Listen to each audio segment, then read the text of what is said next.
Paramashivoham. Om Nityananda Paramashivoham. Om Nityananda Paramashivoham. Om Nityananda Paramashivoham. Om Nityananda Paramashivoham. Om Nityananda Paramashivoham. Om Nityananda Paramashivoham. Om Nityananda Paramashivoham. Om Nityananda Paramashivoham. Om Nityananda Paramashivoham. Om Nityananda Paramashivoham. Om Nityananda Paramashivoham. Om Nityananda Paramashivoham. Om Nityananda Paramashivoham. Om Nityananda Paramashivoham. Om Nityananda Paramashivoham. Om Nityananda Paramashivoham.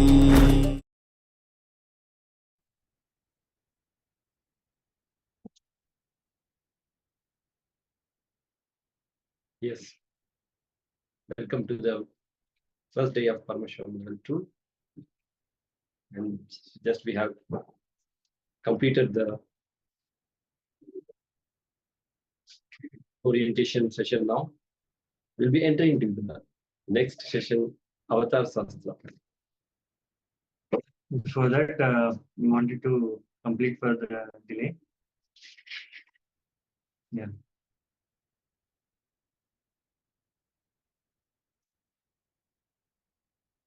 Yes. So the answer to the great question, why are you coming to this planet Earth? I mean, why Avatar has to come to planet Earth?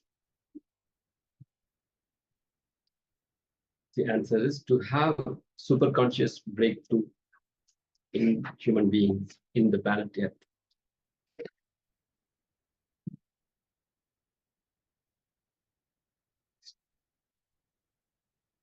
Yeah. Here, in this session, we are going to learn about what is superconscious breakthrough, why an embodied avatar is required for that, and what are the happenings of the ultimate manifestation of Paramashiva, the supreme body of Hinduism. We are going to describe foretelling of happenings of the supreme body of Hinduism and the signs of reincarnation, attributes of the ultimate manifestation of Paramashiva. And we are going to study the scientific researches on supreme body of Hinduism, which happened, and his initiated disciples.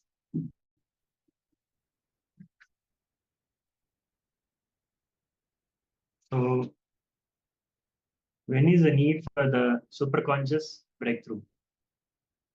So, whenever there is a serious danger for Srishti or the cosmic creation, whenever there is a serious danger for the life itself, or whenever the life needs to be pushed to the next level, whether the DNA needs to have a quantum jump in this natural selection process from from amoeba to man and down to the superconscious happening. So for that, conscious breakthrough needs to happen. So for that, the avatar will be needed. So the incarnation has to come down to the planet Earth to give the superconscious breakthrough. So the Swamiji explains his avatar incarnation in an analogy. There is a software of the universe where the sacred secrets of reaching your spiritual goal, all the methodology, technology, knowledge, process is available. Within this process, there is an automatic system which gets triggered and sends the automatic customer call whenever there is a problem in the form of virus, or when almost all the systems are losing the software or it's getting deleted. The customer care will be called and update the software, will be downloaded, and the person responsible will come down. He himself will does the establishing and making it work again. This whole thing is Sanatana Hindu Dharma. So like how in a system when there is a problem, like it's like a automated call will happen in the cosmos, so that the direct incarnation will happen when it is time. Yes.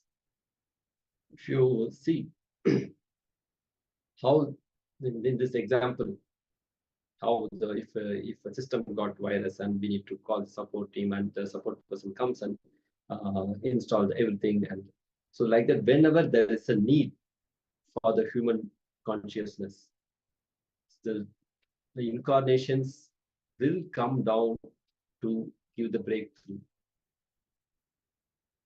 So this whole thing is Sanatana Hindu Dharma. So where you'll see the lineage of masters, like many incarnations, you'd have heard about being on planet Earth and did their Leela for a conscious breakthrough. So now, in the Srimad Karanagama, extols this great science of descendant of the avatar, and how Paramashiva, in his avyakta form, means formless state, manifests into vyakta, means he takes form and embodies and forms as an avatar.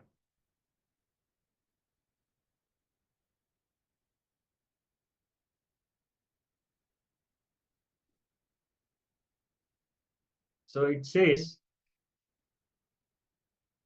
Paramashiva, who is Nishkala, without any body and parts, who is the ultimate supreme being, who is established in the creation, who is the cause of the creation of the universe, assumes a body out of his free will for the protection of the universe and for the welfare of the spiritual seekers and devotees.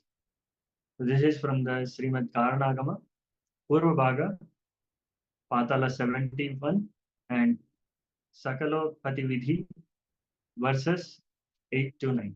Yes. In order to protect Hinduism and the universe for the welfare of spiritual seekers and devotees, so many devotees and seekers, they prayed Paramashiva to land on this planet Earth. This is how the avatar manifested in human body to raise our human consciousness and to give breakthrough to all of us. So let's look at the historical records of Paramashiva and Paranama means Vishnu, how they assumed the body to protect the universe. So Bhagavan Vishnu has incarnated to bring Veda and Agama back from the dark energy during the manifestation of universe in the form of a fish. It's called Matsya Avatara.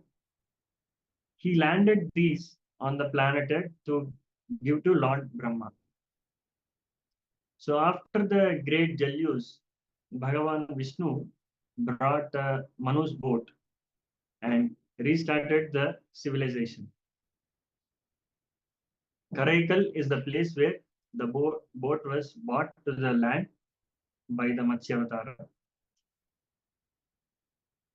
So like the,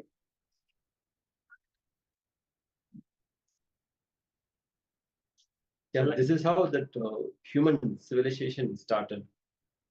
How the Manu's boat and restarted the civilization. Karaikal is the place where the boat was brought to the land by Matsya Avatara. So, like this incarnations, like Bhagavan Vishnu. Then next, if you see Bhagavan Sri Ramachandra Prabhu incarnated to save the 54 desas, the Hindu nations, from the evil regime of the king Ravana. At the time, the Ravana was so in his big ego, he was about to destroy the whole thing. So at the time, Ramachandra Prabhu incarnated to protect the Hindu nation. 54 desas he saved from the evil king Ravana. So next, if you see Bhagavan Sri Krishna, he incarnated to end the apocalypse, wherein King Duryodhana almost led the war, led the world to nuclear collapse. During the Mahabharata time, there was so many weapons have been created to destroy the world, to destroy the planet Earth. So Sri Krishna incarnated and created the war to use that weapon and protect the humanity. so you'd have heard from Supreme Pontiff of Hinduism saying about this Krishna Avatara, like almost we'll have we have the time we have weapons to destroy the planet Earth like 7 times. He can destroy the planet Earth. Like everyone will have everyone knows the knowledge of Brahmastra. So that if you that can destroy the whole planet itself. So to protect from the people who are having the evil intentions and will be dangerous to the planet, so he came the incarnation. He came down to protect the planet Earth and as an incarnation of Sri Krishna. And Bhagavan Paramashiva himself protected the city of Varanasi. And he told, I'll hold these people and protect them even during the pralaya. Means even if the great deluge happens and the whole thing destroys, even then I'll hold this city and then I'll hold these people and protect them. Yeah, even Supreme Pontiff of Hinduism mentioned that Varanasi is being protected by the Kalabhairava's Trishul. So it is the place of Kalabhairava where Paramashiva manifested and created the whole city of Varanasi.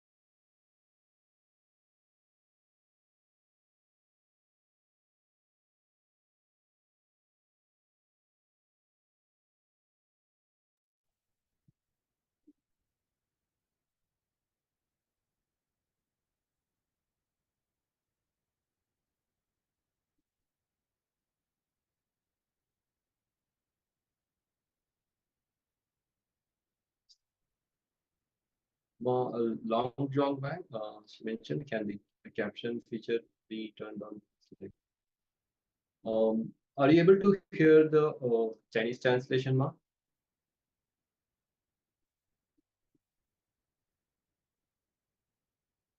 Can you confirm by showing the thumbs up? Are you, the Chinese translation is available? Ma Guru Prasad Ma? Yeah, okay. Okay, great. Okay. Yes, so I hope everyone are able to understand till now what we have told. Yes? Any thumbs up? Oh, caption would help. Okay. Okay. Good.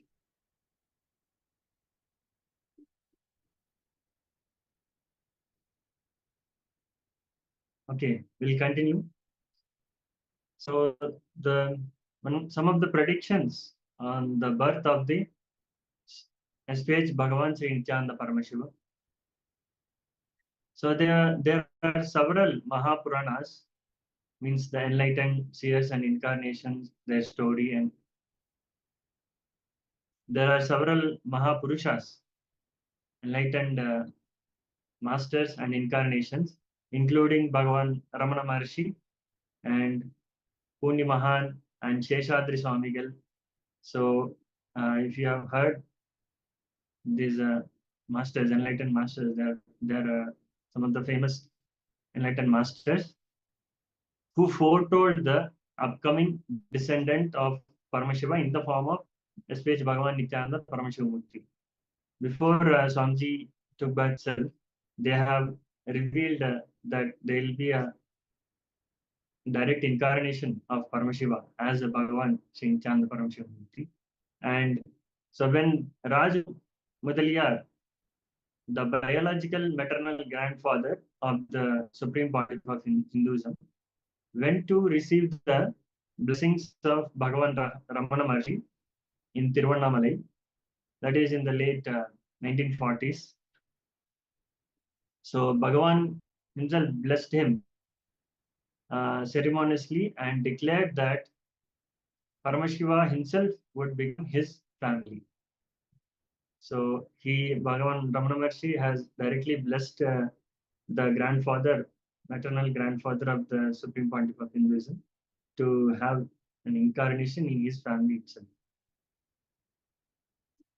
And then the Pundi Mahan, a revered enlightened being, so blessed the mother of the Supreme Pontiff of Hinduism, Ma Lokanayaki, and that Paramashiva himself will be born to her. So she got the blessings from the Pundi Mahan Swami as that Paramashiva himself manifest and born to her. So the Arunachala Hill. Yeah, if you see like the gurus of Supreme Pontiff of Hinduism, who identified when Supreme Pontiff of Hinduism born, at the time itself, they have identified that he is going to be the incarnation of Paramashiva, and they started preparing themselves and they started training Supreme Pontiff of Hinduism. At the age of 3, they formally made one ceremony to celebrate the incarnation of Supreme Pontiff of Hinduism. So Hindu Holocaust, which triggered the descendant of the super consciousness on the planet Earth. 2000 years of ongoing Hindu genocide, so race extermination through the very serious, systematic, ongoing ethnic cleansing and forced relocation and double killing through genocide and genocide denial on the most ancient living civilization on the planet Earth. So all these days we have seen from 2000 years, the Hindu Holocaust is happening. So Hinduism was once lived in over 56 nations across the continent, from the Afghanistan, India, Nepal, Burma, Sri Lanka, all the way to Singapore, Malaysia, and Cambodia and Indonesia. So in 200 states and 1700 provinces and 10,000 traditions, we used to have. Hinduism used to have all this. And but today, Kailasa is the only Hindu nation we are having.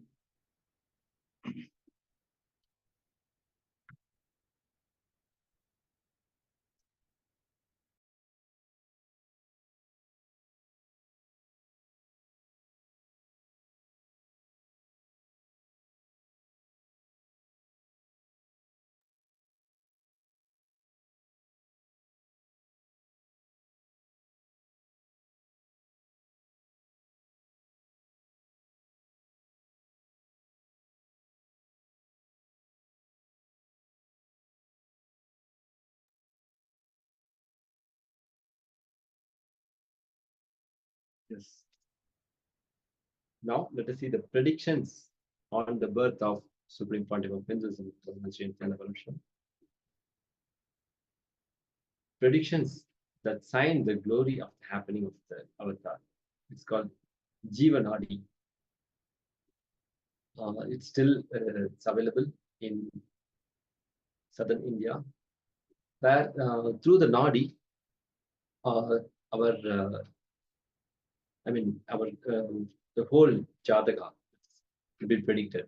The Nadi readings are the precise predictions of the future, written thousands of years ago by Rishi sage Agastya. Rishi Agastya is the one of the Sabda Rishis, who are the most prolific rishis of the history, who listened to the secrets of enlightenment from Paramashiva himself directly, as he revealed to his beloved consort and disciple Devi Parashakti. How you would have heard in the Guru Gita, like how Paramashiva revealed the whole, the truth and sciences to Devi Parashakti. These Sabda Rishis are the one who received, like how Paramashiva delivered to Devi. So from the one of the Rishi called Agastya, he clearly, everything is written in the palm leaf, where you can just go there and still the science is available. If what are all the predictions for your whole life, it will be clearly, they will write and give through the Nadi readings. It is still happening, it's still available. Supreme Pontiff of Hinduism is reviving the whole science again to this planet Earth. Yes. So on 3rd January 1978, in answer to the prayer of millions in the modern day, Paramashiva himself descended into the human form, leaving an undeniable record of his happening in the night sky. This clairvoyance, the drilling of superconscious layer with the descendant of the Supreme Pontiff of Hinduism, could be seen in the universe as a supernova. So there is a record in the constellation Aquila at approximately 1250 IST on the 3rd January 1978, a supernova, which is designated as SN 1978A by the astrophysicist, is appeared and 10 million light years away from planet Earth. The thermonuclear explosion of white dwarf star caused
જરા મેં મંત્ર બોલ્યો તો પછી મારા ગુરુજીને યાદ કરીને પછી બોલ્યો.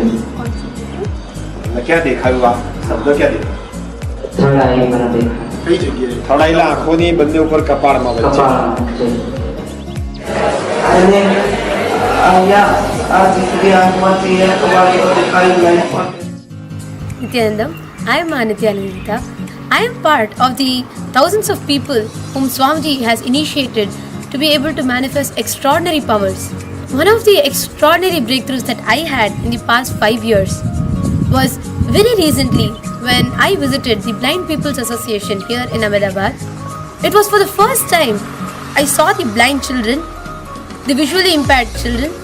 With his one blessing, Swamiji just told that through me, he blessed me to be able to be one of his Divya Shariras, to be able to carry and radiate him through my body. And he told me that I will be able to initiate all of those children for them to see.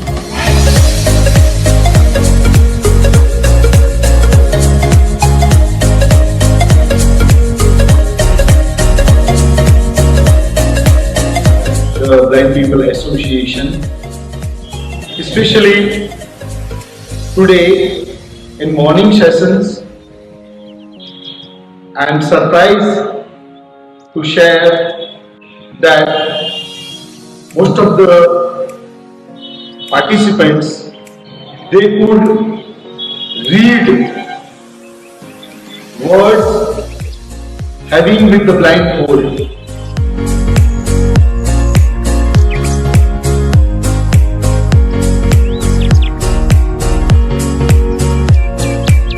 P-O-W-E-K. So P-O-W-E-R, and he said R as K. Wow, beautiful. Beautiful. Excellent. Very nice. Yes, so I want to just show this piece of paper, and that's exactly what is written.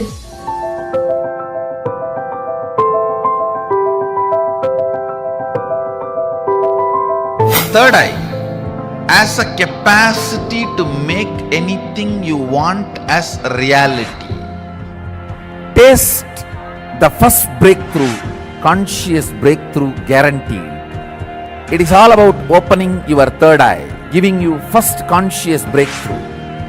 Any human being can go through these initiations and have this superconscious breakthrough, manifest these possibilities and powers.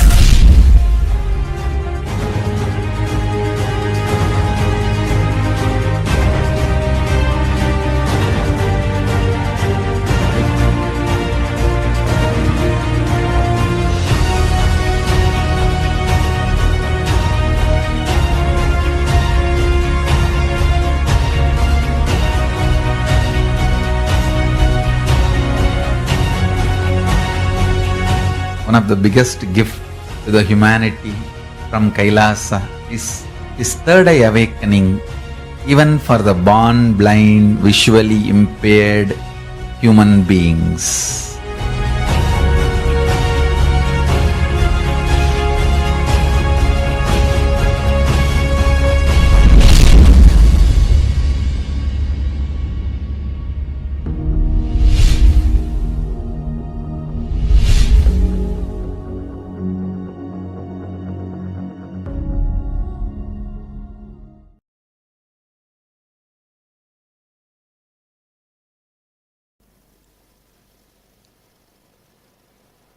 The first truth: human beings are endowed with the energy to make what they want in their life as reality.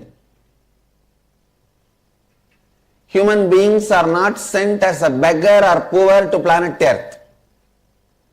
God is not a sadist. He doesn't say, hey, go with empty hand and every time you need a penny, you beg me. You beg, then I will decide whether to give you or not. No. He is neither a sadist nor a miser father. He is a beautiful, graceful, amazing, showering cosmic, causeless, auspicious energy. Asudosha Satchitananda, Shiva. So understand, you are endowed with enough of Kundalini energy. The inner potential, raw energy to make what you want as reality. That's the first truth. Second, because of your constant self-doubting, self-hatred and self-denial, you forgot your life is nothing but possibilities. You started thinking your life is nothing but impossibilities. You are alive because breathing is possible. You are alive because digestion is possible.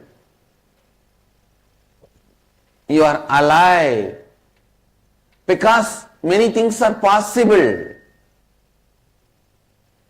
Understand?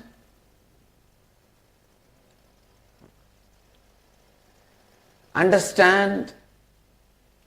Life is possibility. It is not impossibility.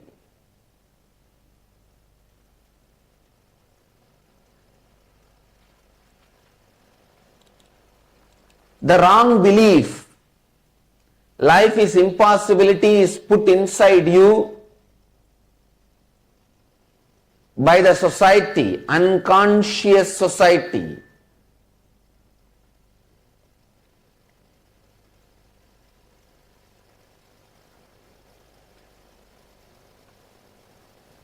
So you need to know the truth, the ancient secret which produced greatest leaders in every field. Please understand the most ancient secret, secret of the secret of the secret, which produced greatest leaders of every field, still kept as a secret, transferred only from guru to disciple in the world's oldest ancient civilization, the spiritual tradition. I am sharing that with the world. Listen. Signs of awakening the inner potential bioenergy, Kundalini Shakti, and directing it to create what you want as reality. This science was available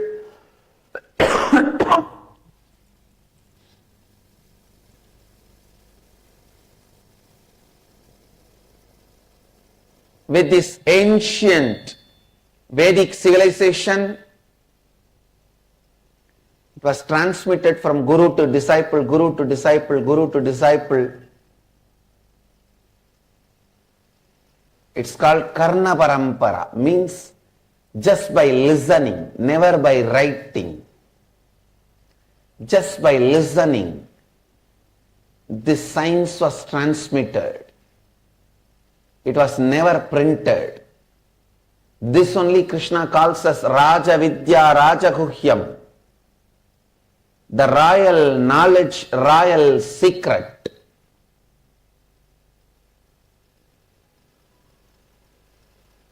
I am transmitting that science to all of you freely, because the world now needs more spiritual scientists and spiritual healers. We already have enough of economists, business management people, lawyers more than the rats. doctors more than the cats,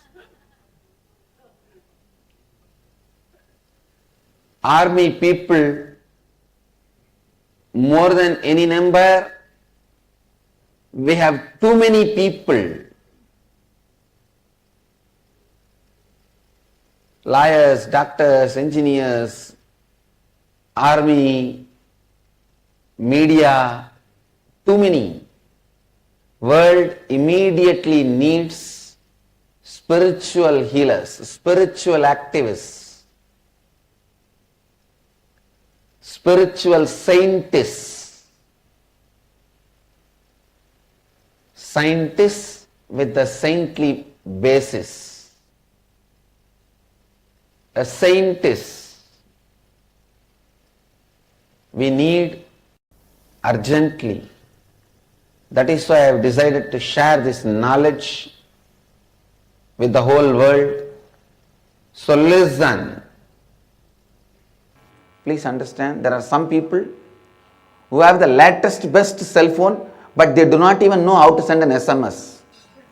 They can only switch on and speak, switch off and keep it. For that you don't need a best latest model 70,000, 80,000 rupee cell phone. Just 800, 900 rupee cell phone is enough. Having the best updated 70, 80,000 rupee cell phone, but not knowing anything to do with it, just you pick up, speak and leave it back, is what most of us are doing with our body. Our body is basically hardwired. Our brain is hardwired. The system is developed to experience so many extraordinary powers. Understand, you are not built just to be a clerk, just to be an attendant, or just to be a worker. Your being is basically built in to experience God, to experience divine, to experience the ultimate, to experience complete completion, to experience Mahadeva. Understand? Your body is basically built for experiencing many extraordinary things. That is why when Hinduism introduces you to you, it says, Shrunvanda Vishve Amritasya Putraha. Oh, listen, sons of immortality. Hinduism does not introduce you to you as a sinner. It introduces you to you as sons of immortality. Kundalini is the inner potential bioenergy, the possibility for God. The seed of God in man is Kundalini. Understand? The seed of God in man is Kundalini. So if this seed is nurtured, awakened, activated, if the seed is nurtured, awakened, activated, simply God happens in you. God happens in you. Simply God happens in you.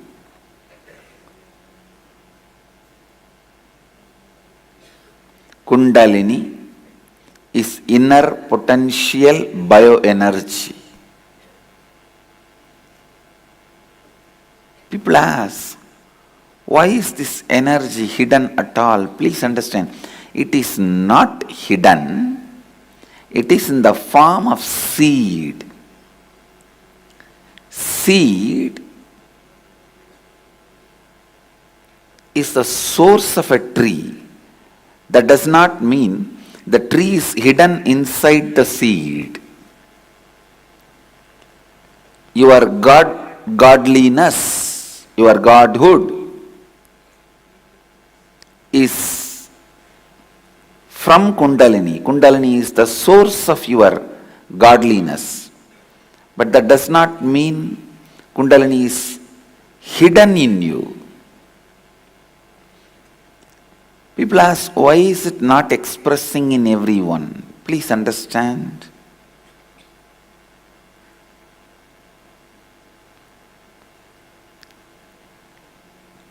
This is like you asking, why everyone is not becoming president of the country? Why everyone is not becoming lawyer? Why everyone is not becoming doctor? Each one decides what they want to become and put their attention in that direction and they become that. So Kundalini also awakens in people who wants it, who are ready to experience it, who are really interested in it. Kundalini Shakti is responsible for whether you experience emotional fulfillment, bhakti, devotion. You experience enlightenment through devotion, or you experience enlightenment through knowledge. Through knowledge, wisdom, you experience enlightenment.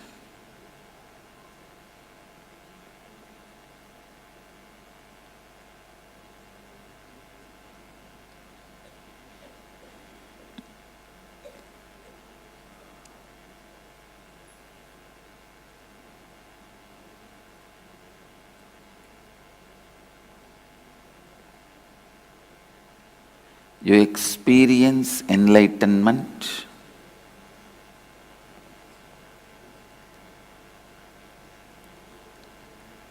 through your logic. Whatever achievement happens in your life, whether in the form of wealth or in the form of power, or in the form of health, or in the form of happiness, or in the form of fulfillment, everything, for everything, Kundalini is the source. Kundalini is the source of everything. If the Kundalini energy can be awakened and directed, it can get anything you want.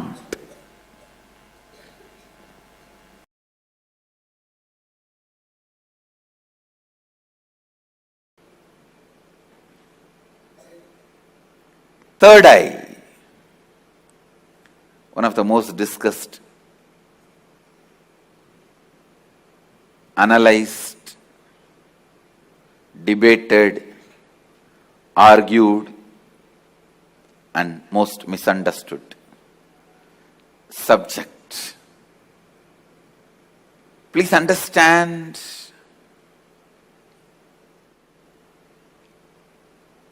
what is third eye? Let me define. Third eye is an intra-organ. You really have it. which can be awakened, which can directly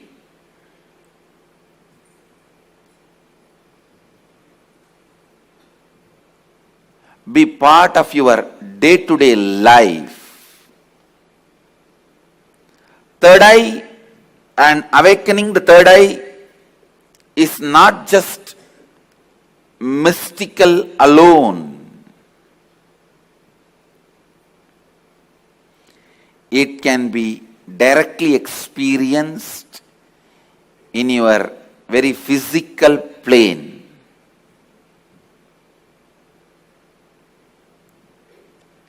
It has a clear, defined powers which can add to your day-to-day life, not just exploring the mystical path and spiritual experiences. It can directly help you experience so many extraordinary things in your day-to-day life.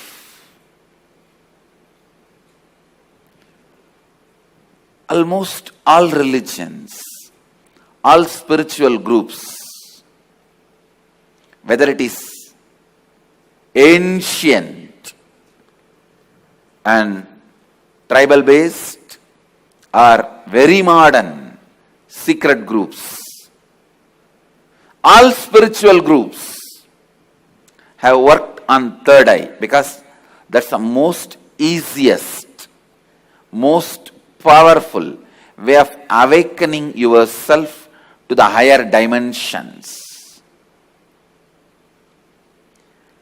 Awakening yourself to the higher dimensions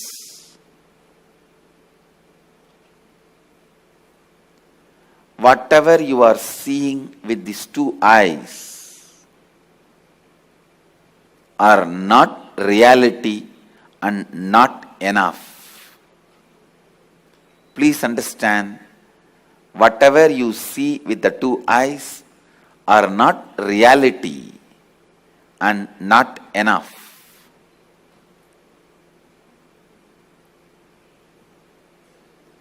Third eye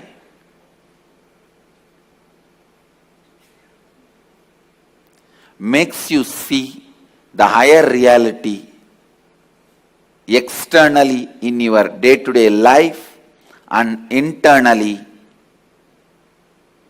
in your life and death journey. Third eye is one of the powerful energy center in your body. It is located between both eyebrows, where I have this red color kumkum. Third eye is called Chakra Raja, king of chakras. That's the last chakra. The crown center is not actually chakra, it's an opening. The third eye is the last chakra, an ultimate chakra in your body. All the different energy centers in your body is ruled by third eye chakra. It's called Ajna chakra in Sanskrit. It means literally the seat of the will power. Will. Ajna means will. That's the seat of the will power. Ajna chakra. Will power. Chakra Raja. The third eye is the king of all chakras, energy centers. If that one energy center can be awakened,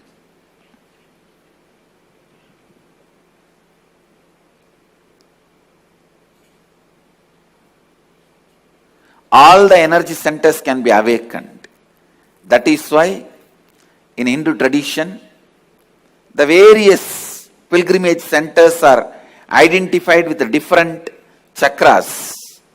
But Varanasi, the pilgrimage center of Hinduism, is associated with third eye.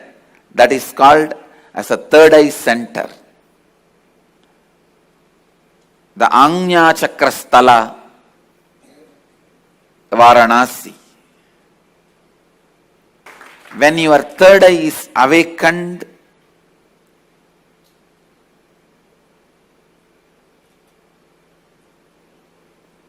not just your intuition will be awakened.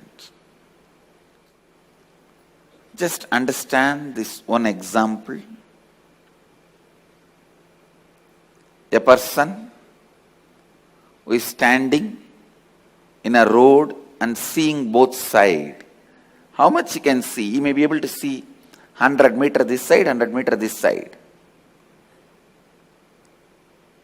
But if a person is standing on the 10th floor and seeing the same road, he can see 1 kilometer this side, 1 kilometer that side.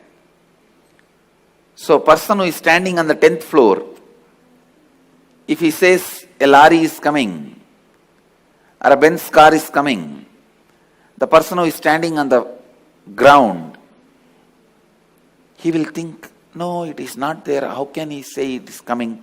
Few minutes, it will come. So the person who is standing on the ground will think the person who is standing on the 10th floor is having intuition.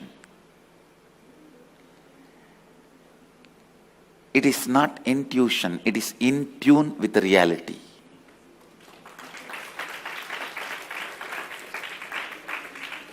When your third eye is awakened, you will be able to see everything from the higher plane.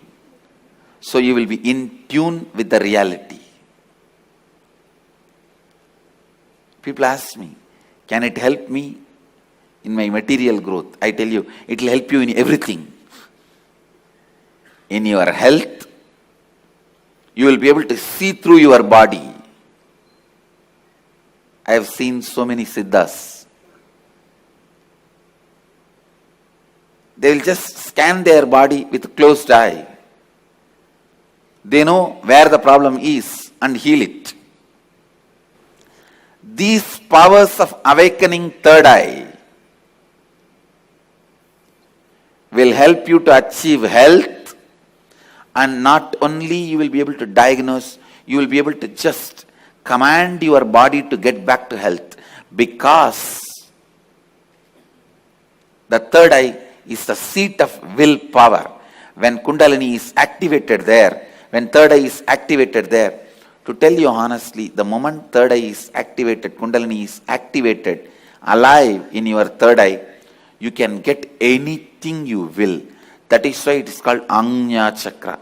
Your will be honored by the cosmos.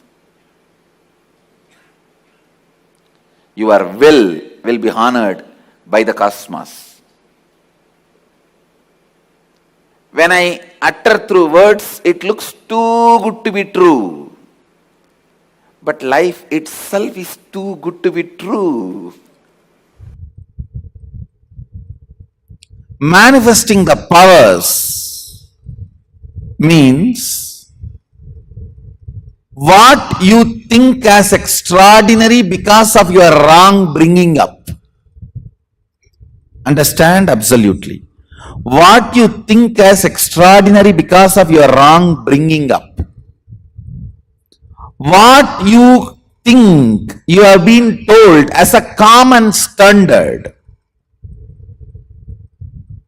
Breaking that and manifesting the absolute as it is through your body and mind is manifesting powers. Understand? The first myth you need to break. What has been wrongly taught to you? After all, people who taught you till now are human beings. Forgive them. You don't need to be angry with them, but do not allow them inside you. Get rid of everyone. Understand? Unless you break the standards they taught you, you are not going to have a superconscious breakthrough. Superconscious breakthrough means breaking all the standards you have been taught. You have been told so many lies, so many false theories, ideas. The multiple ways Shaktipada happens in our life. Even seeing Guru. When you see, if your lips and eyes become big, Shaktipada is happening. When your two eyes are not enough, when your two eyes are opening wide and not able to catch the master's form, your third eye is opened as a gift. The energy enters through two eyes, hits the third eye, and it is opened. If you are not able to contain the joy with the mouth and becomes wide open, the energy enters, touches the heart and opens that.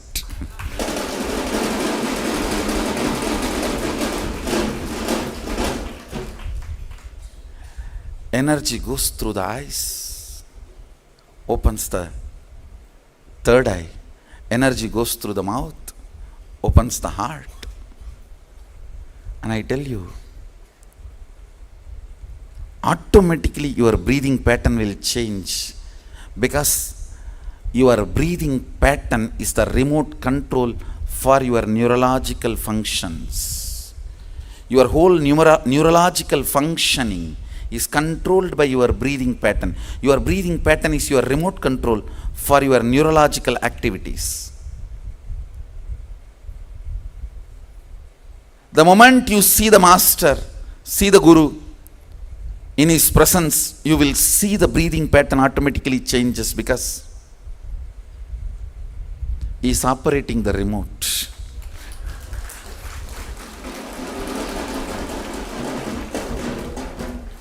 Understand? Whenever your eyes open wide, breathing pattern changes, mouth opens wide, ears start deeply listening, you are having Shaktipada.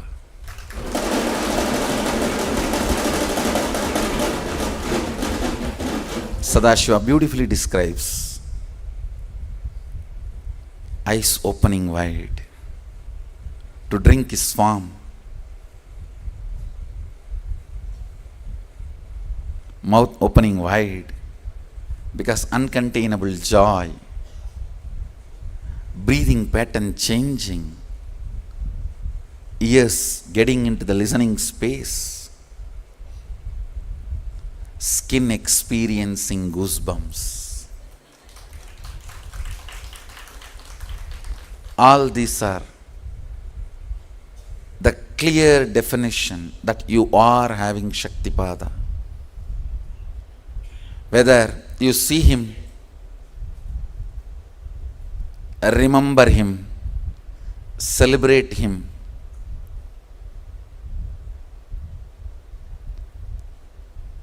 dance with him,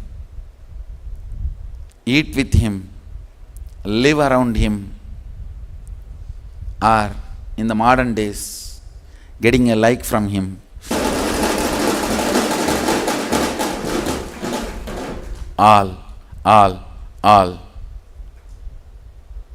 All this is Shaktipada.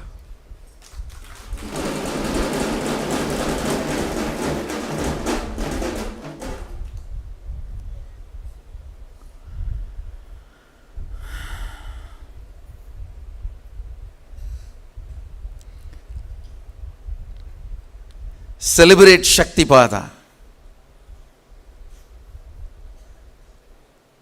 Most practical, easiest, best Shaktipada. People ask me, how to get the best Shaktipada from you, Swamiji? I tell you, live or alive, morning satsang is the best Shaktipada.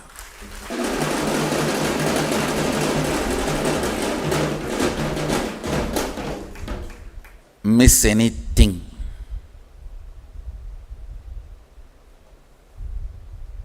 not morning satsang.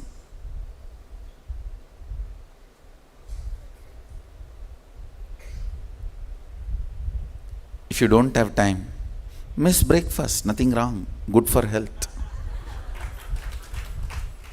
But not morning satsang. Miss anything, not morning satsang.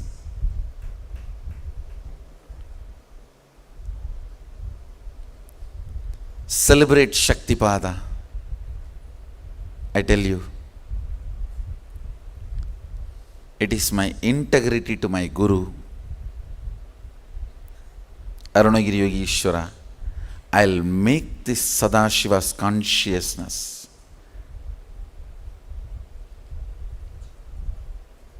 Sadashiva's power manifestation. I'll make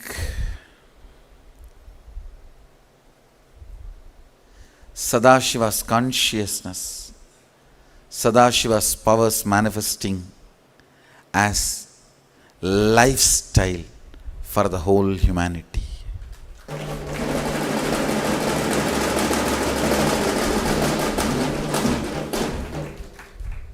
Understand? I am here for that purpose. Surely I'll do that to all of you.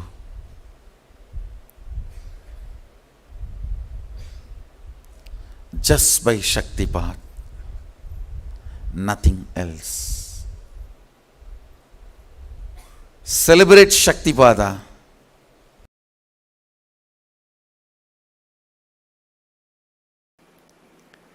The third eye is blacked by your decision to be comfortable, cozy with arrogance and ego. Let me define arrogance and ego.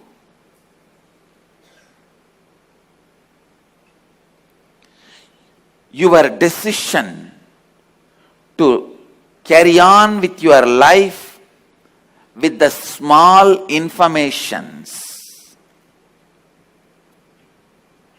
and your false identity built with the small information given to you about you is arrogance and ego. Your decision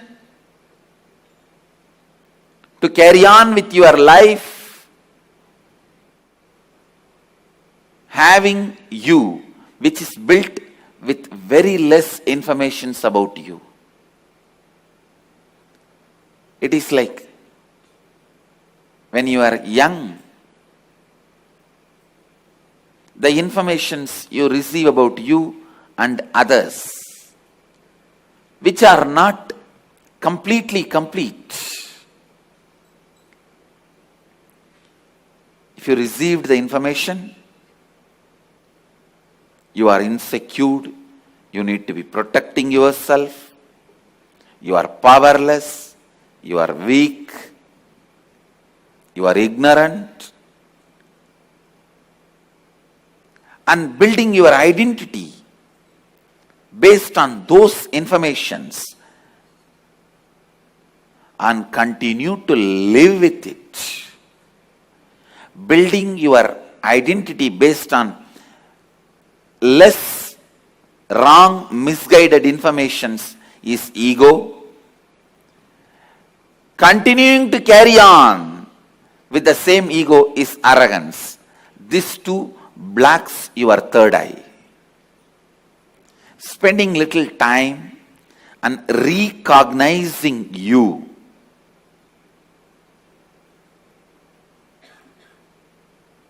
by internalizing some of the truths from the Upanishads, understanding what is you,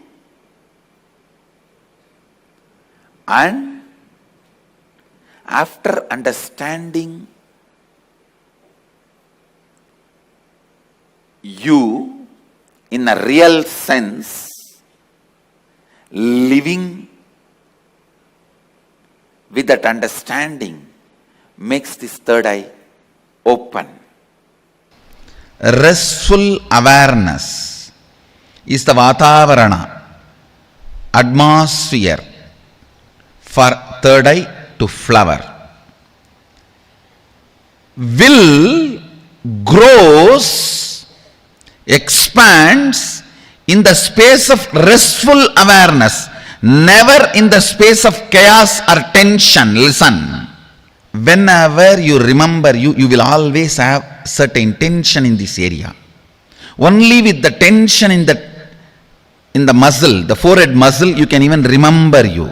Consciously practice for next 48 hours to keep that area in a restful awareness. Remember, no tension there, no stress there, pure restful awareness, a cool breeze feeling, inside and outside, inside the skull, outside the skull, cool breeze feeling, not hot clay.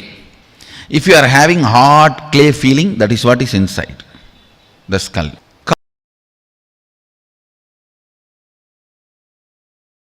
See, they should know, if I am successful, the pride is for Swamiji. If I am a failure, blame is for him. Why should I bother? There's a beautiful story. Vishnu was lying on the Vaikuntha. Mahalakshmi was pressing his feet. Suddenly Vishnu got up and started running. Mahalakshmi thought, did any demon attack Vaikuntha? Even then I have never seen in my whole life Mahavishnu running like this. And she was also chasing him and asking, "Arey, tell me, why are you running? At least tell and run. Which demon is attacking? I don't see any demon, any attack." Then Vishnu, without reducing the speed, the same speed running, and he's telling, look there, look there.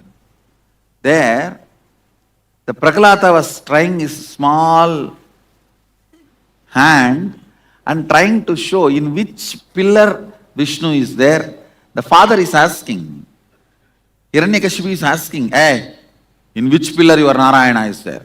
In this pillar or that pillar? So the Prahlada, small kid, he is only a 5-year-old kid. When Narasimha Avatar happened, he is only 5 years, not even 6. 5 running.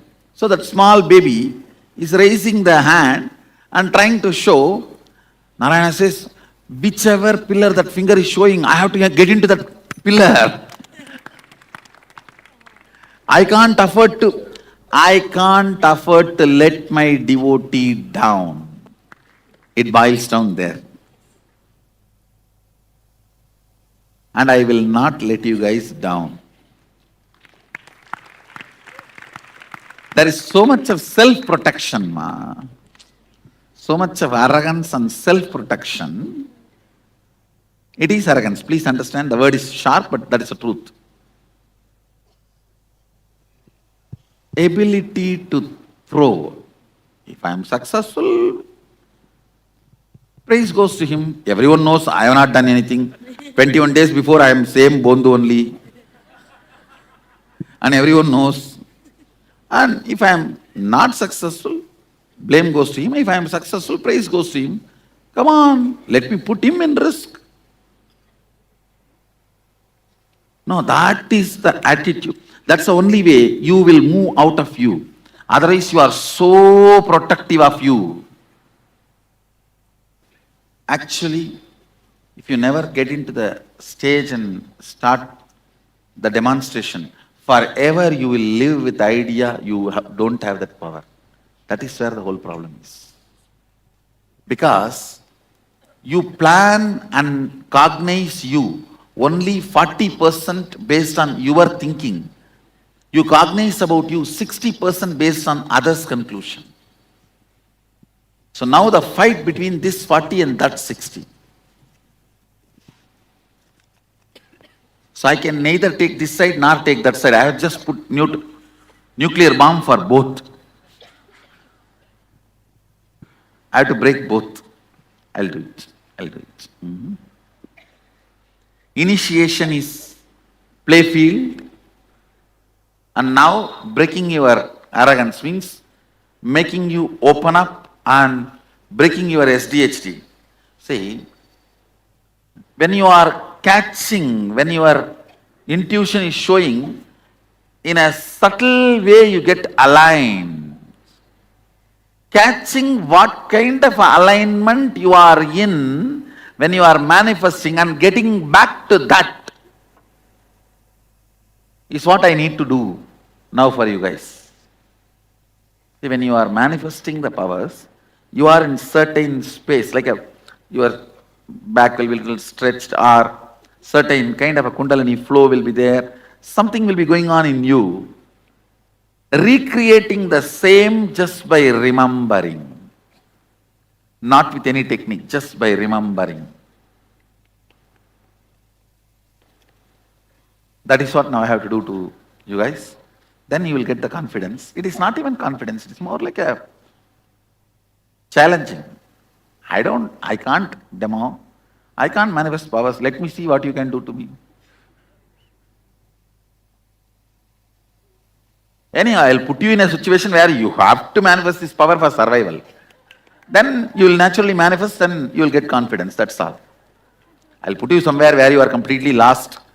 Unless you use the extraordinary powers, you will not be able to get out of the situation. Then you will be forced to use, then only then you will be able to get out of the situation. Then second time onwards, you will not ask me to put you in that situation. No, better let me manifest powers. Don't do this anymore. It'll all become all right, that's all. Come on, you do your game, I'll do my game. Lot of fun for me.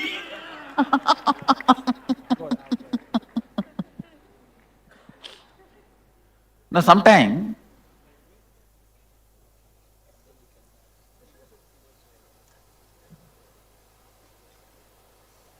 I think I should tell you this story.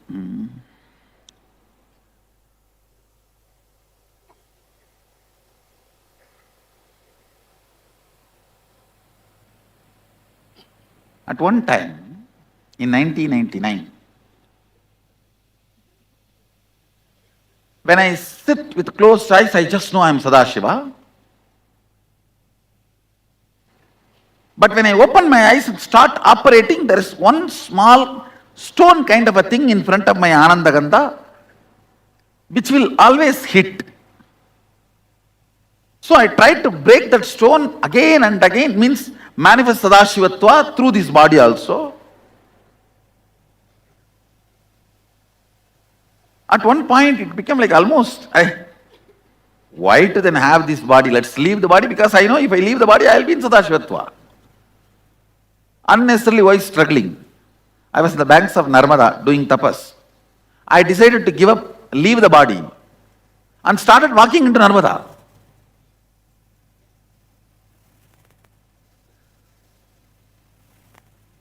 When water came up to the neck level, I closed the eyes and started walking. Started walking.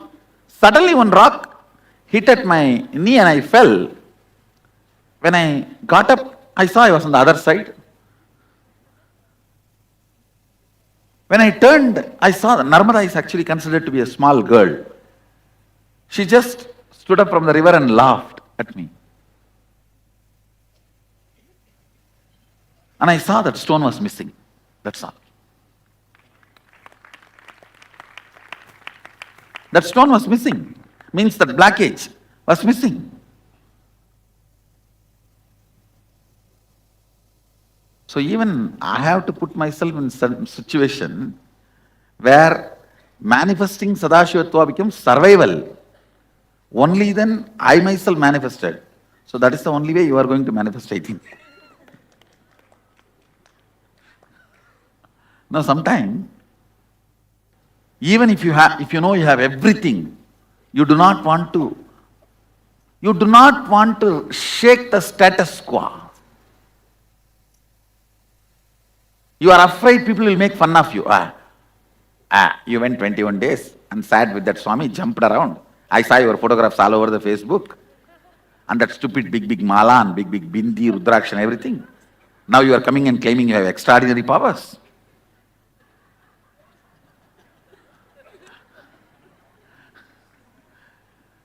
You are afraid of people laughing at you.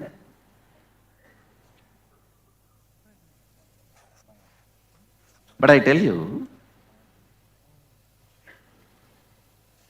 people will never laugh at you if you decide and start manifesting. I tell you, I will not let you down.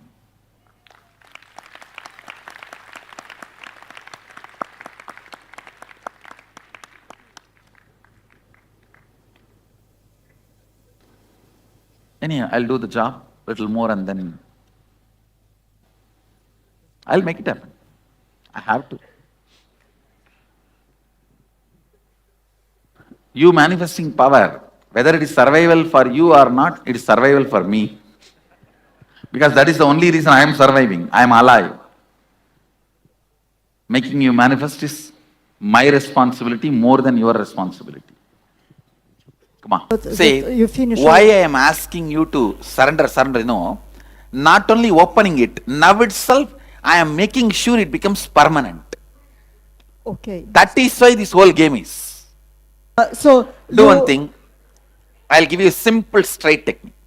When you sit with the closed eyes to read, visualize your face is my face.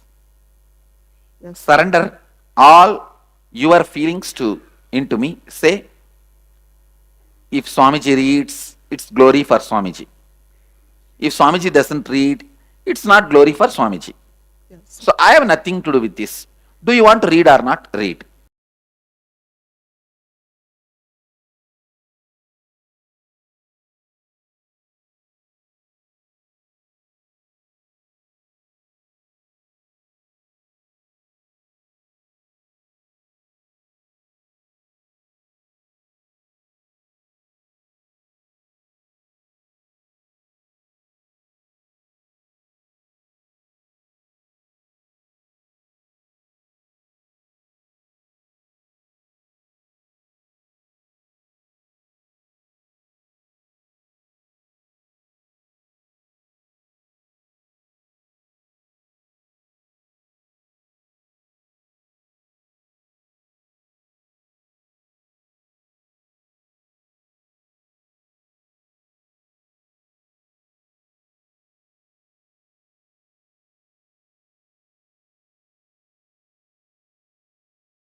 in lot number, like this diyas, like this deepas, will demand your attention so much on your eyes. Naturally, your whole attention will start falling on the third eye. Small but large number will demand your attention on the third eye in a very soft way. So naturally, the third eye will be intensely awakened. Now, I am putting the bioenergy of Sadashiva into all these lamps. So just intensely try to look all the fires at a time. Please listen. This is the key of the technique. Every light in front of your eyes, try to look at them all spontaneously, simultaneously. Understand these two words, spontaneously and simultaneously. Just spontaneously and simultaneously try to see all the light in front of your eyes. Whatever light is in front of your eyes, try to see spontaneously, means without planning, just naturally and simultaneously. Don't try to see the bottom first, then middle, next, top. No, try to grasp whole thing simultaneously. Listen carefully. Look at all the lights seen in front of you in the Sahasradipa Stamba simultaneously and spontaneously. Try to see top to bottom simultaneously. So your third eye will be rubbed with your attention.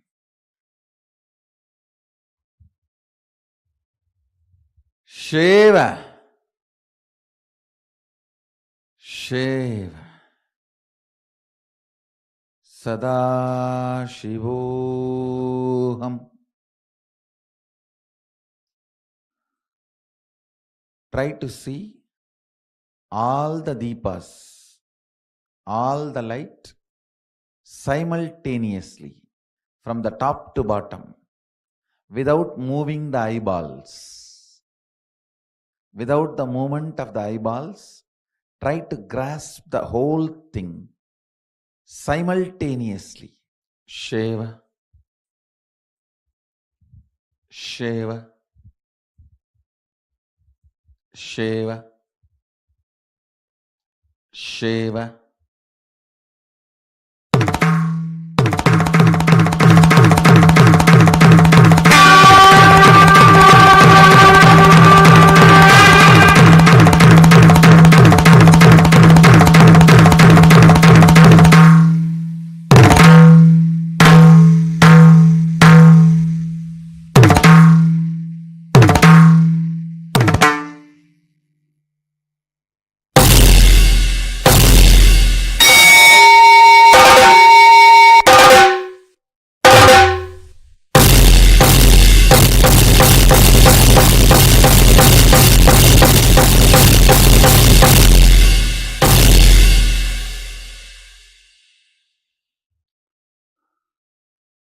Shiva. Shiva. Shiva. Shiva. Shiva. Shiva. Shiva. Shiva.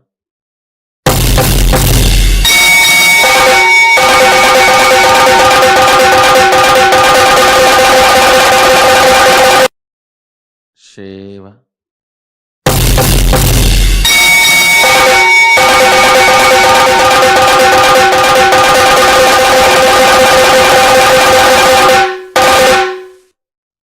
Anya, Shambhavi, Bala, Tripura Bhairavi, Adi Shakti, Jyoti Rupini, wake up on the third eye. Shiva. shave, shave. Try to grasp all the lamps from top to bottom simultaneously without moving the eyeballs.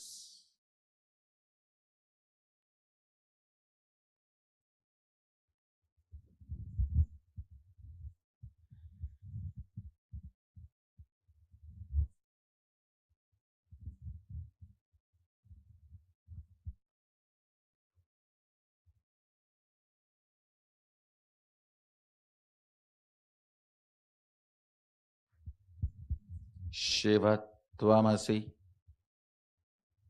Shiva.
சத்தியம் காத்திடும் உத்தமத்தியே சத்குருவாய் வந்த நித்திய தாயே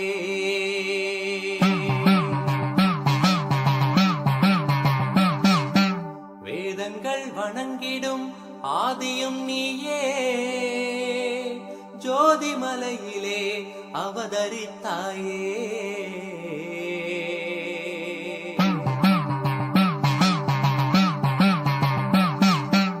அவனியை பேணும் ஞானமும் நீயே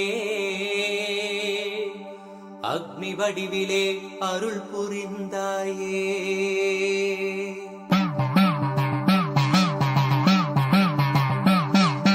பூதங்கள் ஐந்தையும் ஈன்றவள் நீயே அழல் உருவாகவே ஈன்றெழுந்தாயே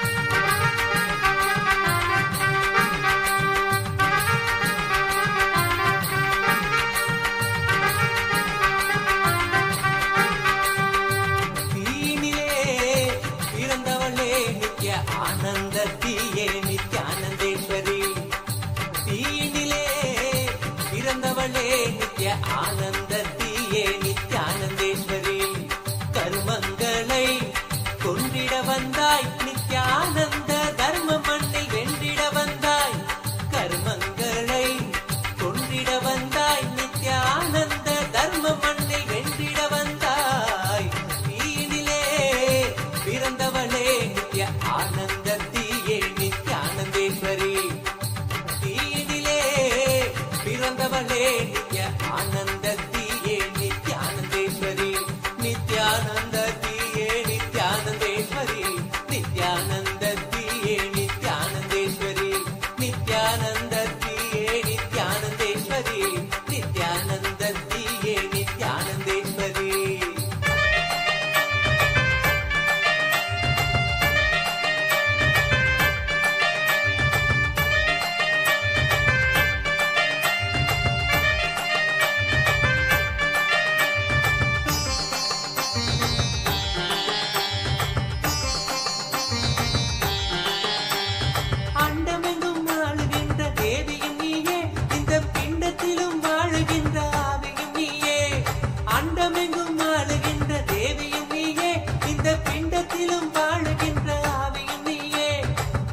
சிரிப்பவள் நீயே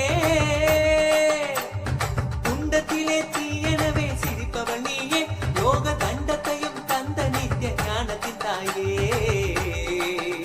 யோக தண்டத்தையும் தந்த நித்திய ஞானத்தின் தாயே தீயினிலே பிறந்தவளே நித்ய ஆனந்த தீயே நித்யானந்தேஸ்வரி நித்யானந்த தீயே நித்யானந்தேஸ்வரி நித்யானந்த தீயே நித்யானந்தேஸ்வரி நித்யானந்த தீயே நித்யானந்தேஸ்வரி நித்யானந்த தீயே நித்யானந்தேஸ்வரி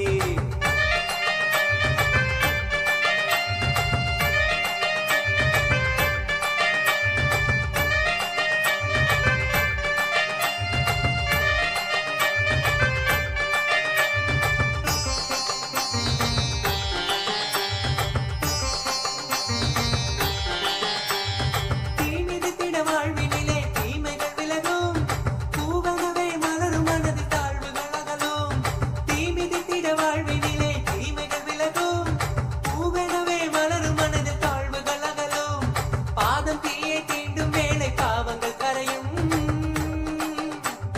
பாதம் தீயை தீண்டும் வேளை பாவங்கள் கரையும் கொண்ட வேதனைகள் மறைய நித்ய ஆனந்தம் நிறையும் கொண்ட வேதனைகள் மறைய நித்ய ஆனந்தம் நிறையும் தீயினிலே பிறந்தவளே நித்ய ஆனந்த தீயே நித்யானந்தேஸ்வரி தீயினிலே பிறந்தவளே நித்ய ஆனந்த தீயே நித்யானந்தேஸ்வரி நித்யானந்த தீயே நித்யானந்தேஸ்வரி நித்யானந்த தீயே நித்யானந்தேஸ்வரி நித்யானந்த தீயே நித்யானந்தேஸ்வரி நித்யானந்த தீயே நித்யானந்தேஸ்வரி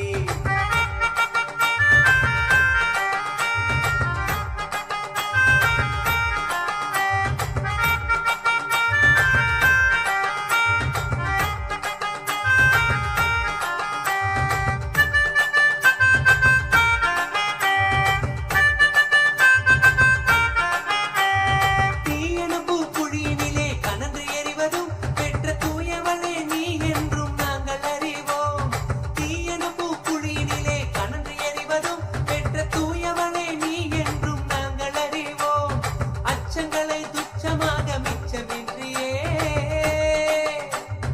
அச்சங்களை துச்சமாக மிச்சமின்றியே தீயில் கலைந்தெறிந்தும் கருவறைக்குள் நாங்கள் இறங்கினோம் தீயில் கலைந்தெறிந்தும் கருவறைக்குள் நாங்கள் இறங்கினோம் நித்யாகினி தியானாகினி ஆனந்தாகினி உந்த ஞானாகினி தன்னில் இன்று நாங்கள் நடக்கவே நித்யாகினி தியானாகினி ஆனந்தாகினி உந்த ஞானாகினி தன்னில் இன்று நாங்கள் நடக்கவே காமாகினி கோபாகினி ஜலராகினியா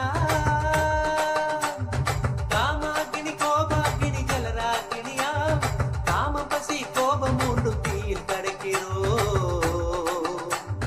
காமம் பசி கோபம் மூன்றும் தீயில் கடக்கிறோம் தீயினிலே பிறந்தவளே நித்ய ஆனந்த தீயே நித்யானந்தேஸ்வரி தீயினிலே பிறந்தவளே நித்ய ஆனந்த தீயே நித்யானந்தேஸ்வரி நித்யானந்த தீயே நித்யானந்தேஸ்வரி நித்யானந்த தீயே நித்யானந்தேஸ்வரி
பிறந்தவளே நித்ய ஆனந்தத்தியே நித்யானந்தேஸ்வரி நித்யானந்தத்தியே நித்யானந்தேஸ்வரி நித்யானந்தத்தியே நித்யானந்தேஸ்வரி நித்யானந்தத்தியே நித்யானந்தேஸ்வரி நித்யானந்தத்தியே நித்யானந்தேஸ்வரி.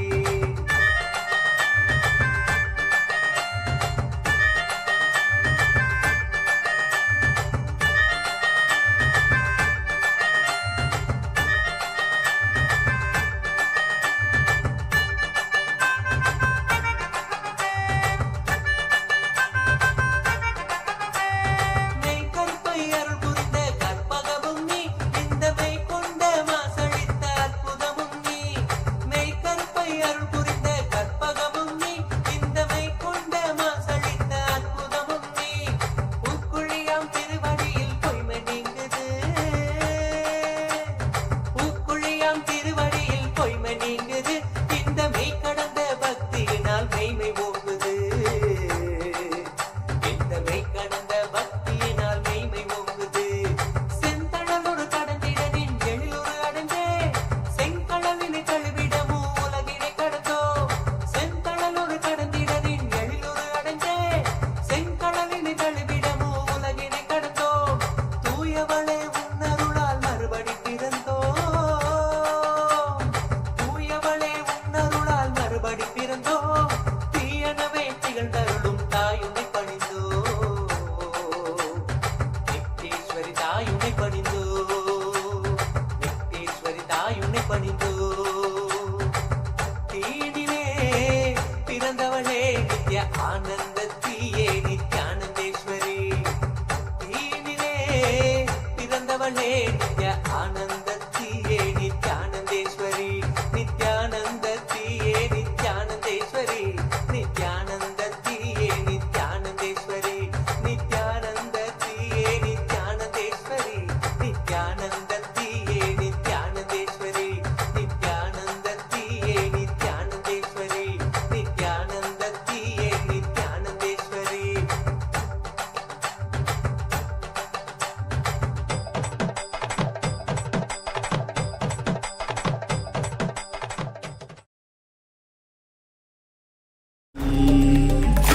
ॐ नित्यानन्द परमशिवोऽहम् ॐ Nityanand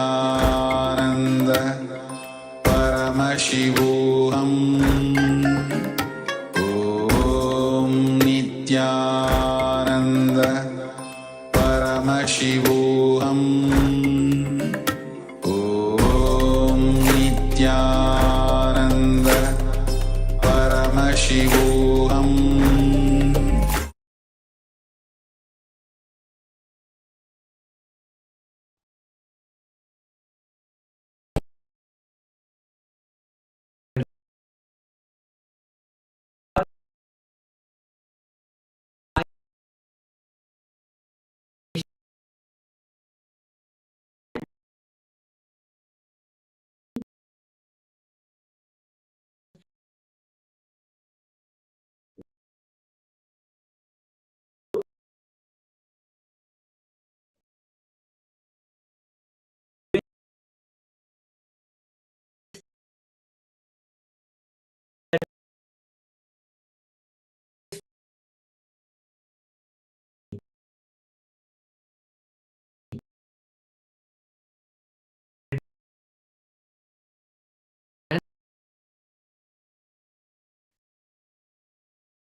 Paramashivoham.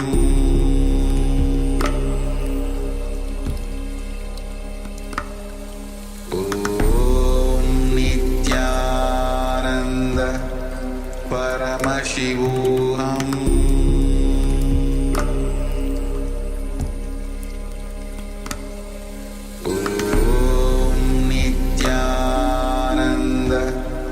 Paramashivoham.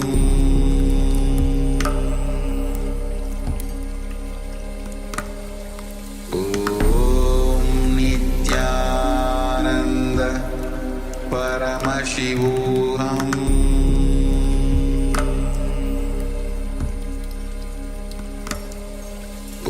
Om Nityananda Paramashivoham.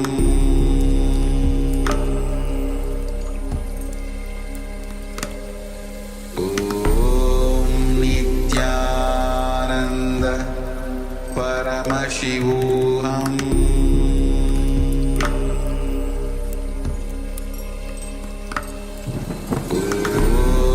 Nityananda Paramashivoham.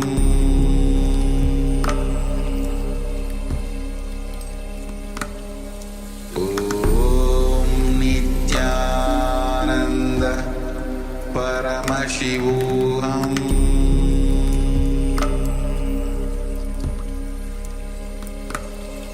Om Nityananda Paramashivoham.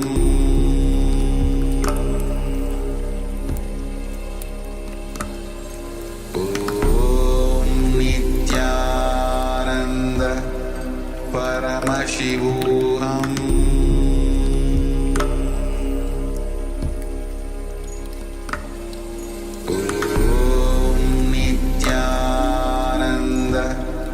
Paramashivoham.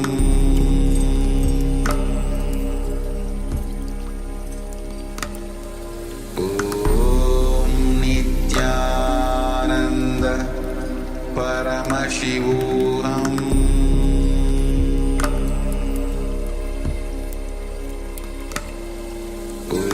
Om Nityananda Paramashivoham.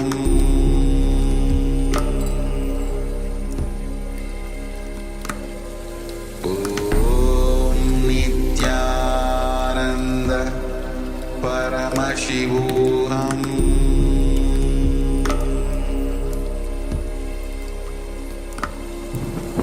Om Nityananda Paramashivoham. Om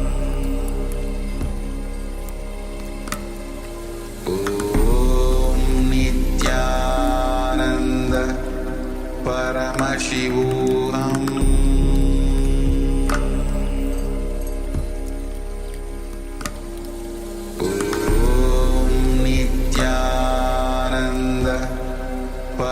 Paramashivoham. Om Nityananda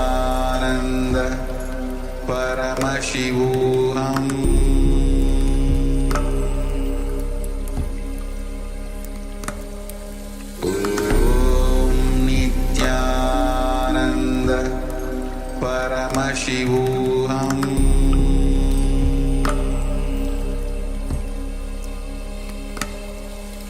Om Nityananda Paramashivoham.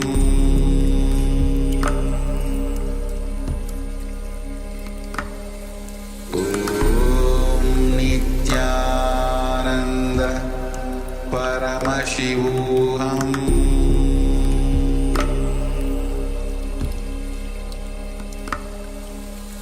Om Nityananda Paramashivoham.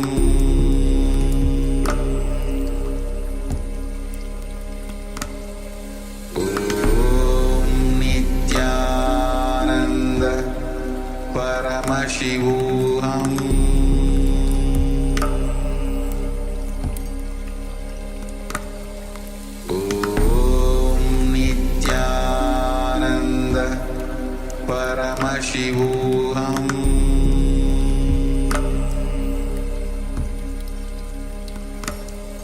Om Nityananda Paramashivoham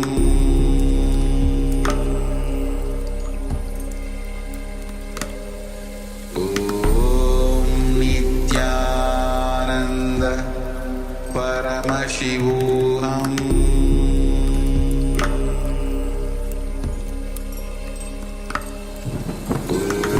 Om Nityananda Paramashivoham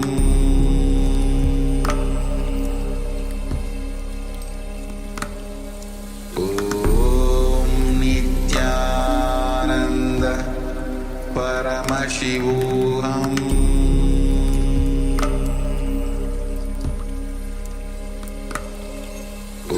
Om Nityananda Paramashivoham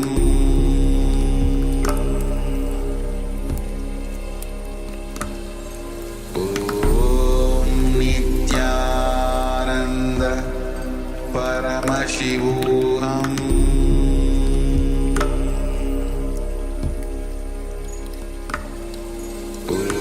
Om Nityananda Paramashivoham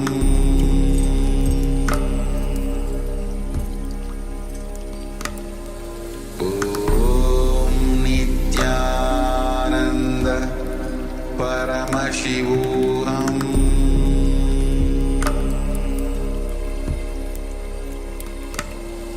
Om Nityananda Paramashivoham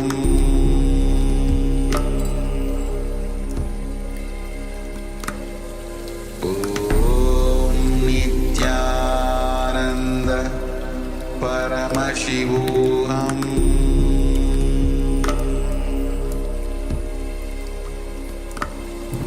Om Nityananda Paramashivoham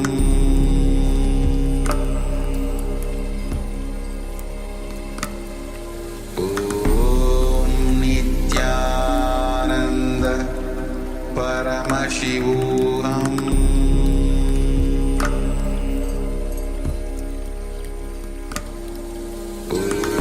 Om Nityananda Paramashivoham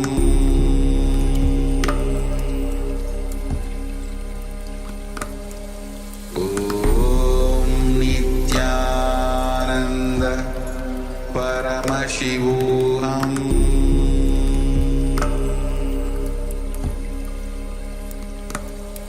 Om Nityananda Paramashivoham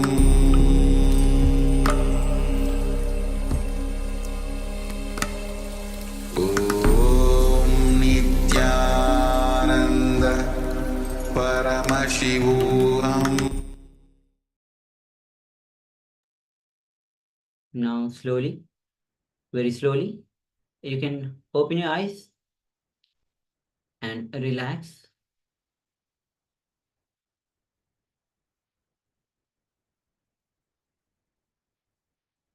Yes, let us slowly relax. And what was revealed to you? Please share with us. What was revealed to you by third eye?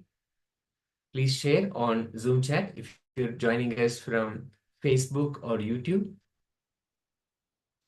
Use the comments there, comment section there to share with us. What was revealed to you by third eye? And we have Yuan Shang saying blue, green, buildings and roads. Thank you so much for sharing, Yuan Shang. Yes, Manitya Parashakti, you can remove your eye bands.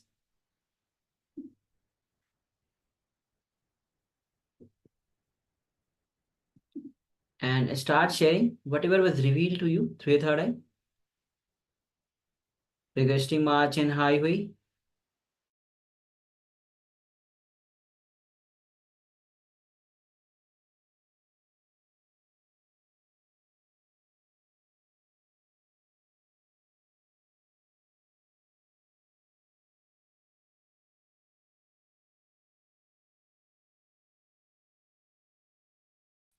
And we have Mihirima saying plate, water, lake, blue, mountain, building, farm. Thank you so much. Ma Shukra Indrananda is saying Swamiji, Nandi, maroon color, pink, purple, yellow, and building. And Sri Maha Sharveshwara is saying, I saw something yellow shaped like a bird and something blue as well. Okay, fantastic. Thank you so much, all of you, for sharing. It's a powerful meditation looking into the third eye and identifying, just asking the third eye to reveal to us what is being projected. So now we'll just in one moment, we'll just share the picture again so you can see and verify for yourself what actually was projected against what was revealed by the third eye. Yes, so as you can see, it's a beautiful image as in the center in Cambodia. It's a Angkor Wat temple. And we have one more sharing. Long Yuan Wang saying bird eye of a coastal city scene with a lot of greens, water, houses, road. Yes, perfect. So as you see, each one of us has seen this image in multiple ways, but how the third eye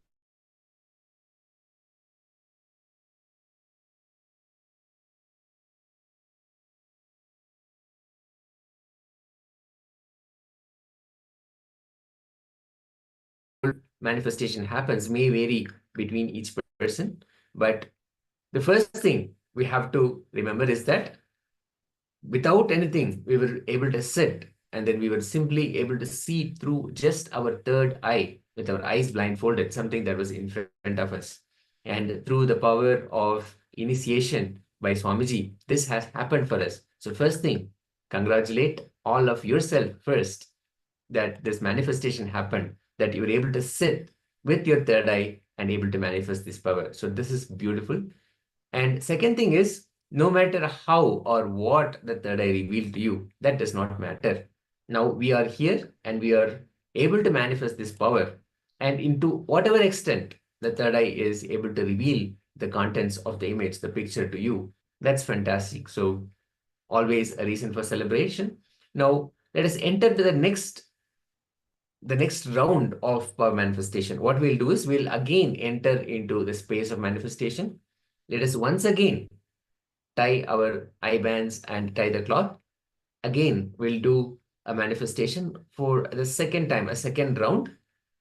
The acharyas will again be projecting an image and will be from the power of our third eye, asking the third eye to reveal the contents, reveal the image to us. So let's quickly blindfold and we can enter once again into our third eye, connecting intensely with Swamiji.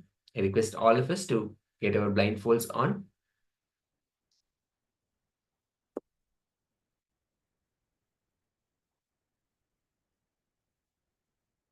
Every moment, every chance, every time that we enter into manifestation is a possibility for us to manifest all the powers of Paramashiva, all the powers of the third eye. Every experience, every manifestation is totally new. Totally new. You will not know. We don't know what exactly will manifest. Let's just remember, Swamiji, Paramashiva is waiting to manifest through us. So let's intensely connect with Swamiji.